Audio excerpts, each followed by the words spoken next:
আজকে আমি চলে এসেছি হচ্ছে ঢাকেশ্বরী মন্দিরে। অনেক দিনের ইচ্ছা ছিল ঢাকেশ্বরী মন্দিরে আসবো, তো আজকে আসতে পারলাম। তো ভাবলাম যে সবাইকে একটু দেখাই এই জায়গাটা কেমন, যারা আসেনি তাদের জন্যই আসলে আজকে মেইনলি আমার এই ব্লগটা, বা আরো যারা দেখতে চায়, যাদের ইচ্ছা আছে দেখার, তো আমি একটু দেখাই যে কোন দিকে কি আছে। তো আমরা প্রথমেই এই সাইডটা দিয়ে প্রবেশ করব ভেতরে। তো এই যে এটা হচ্ছে গেটটা, তো এই গেটটা দিয়ে আসলে প্রবেশ করতে হবে। করে এটা ডান পাশে হচ্ছে জুতা রাখার জায়গা, তো এখানে জুতাটা রেখেই আমরা ভিতরে প্রবেশ করেছি।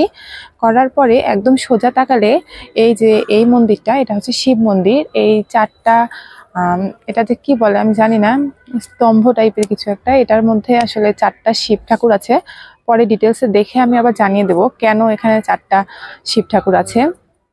তো এটার মধ্যে চারটা শিব ঠাকুর। এখানে একটা ব্রাইডাল শুটও হচ্ছে। সে ঢাকেশ্বরী মন্দিরে কিন্তু প্রচুর বিয়ে হয়, সবাই এখানে আসে ফটোশুটের জন্য, বা অনেকের শখ থাকে কিন্তু এখানে বিয়ে করার।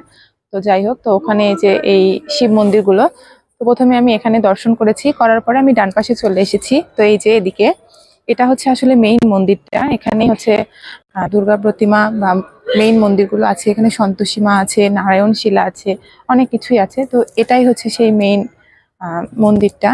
এখানে আমরা গিয়েছিলাম এবং সৌভাগ্যবশত আমি এখানে গিয়ে প্রসাদও পেয়েছি। সেটা অবশ্যই আমি ভিডিও করতে পারিনি, তবে আমি এখানে গিয়ে প্রসাদ খেয়েছি।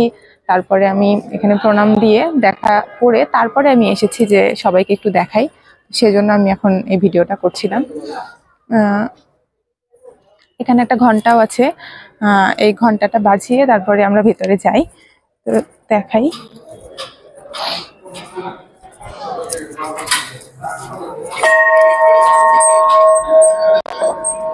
ভিতরে যাবো, ভিতরে যাবো না। তো এই যে এখন আমি ভিতরে যাচ্ছি, ভিতরটাও একটু দেখিয়ে আমি সবাইকে। এই যে ভেতরের মন্দিরটা হচ্ছে এটা, এই যে এটা হচ্ছে মেইন মন্দিরটা। ভেতরে দুর্গা প্রতিমা অনেক কিছুই আছে, আমি চারিদিকটা একটু দেখিয়ে দিচ্ছি। এই যে এটা হচ্ছে সুন্দর সেই মন্দিরটা। যারা এই জায়গাটাতে আসেননি তারা অবশ্যই চেষ্টা করবেন একবার এই জায়গাটাতে এসে ঘুরে যাওয়ার।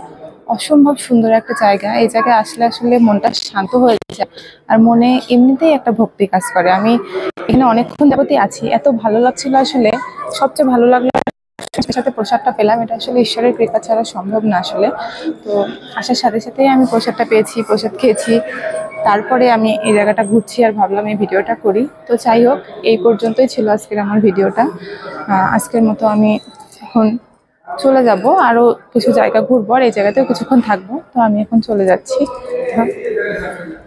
আর বেশি সময় আমি এখানে থাকবো না। মন্দিরের ভেতরের কিছু ভিডিও আমি করেছি, সেটা আমি অন্য একটা ভিডিওর মাঝখানে দিয়ে দেবো। তো আজকের মতো আমি এখন চলে যাব।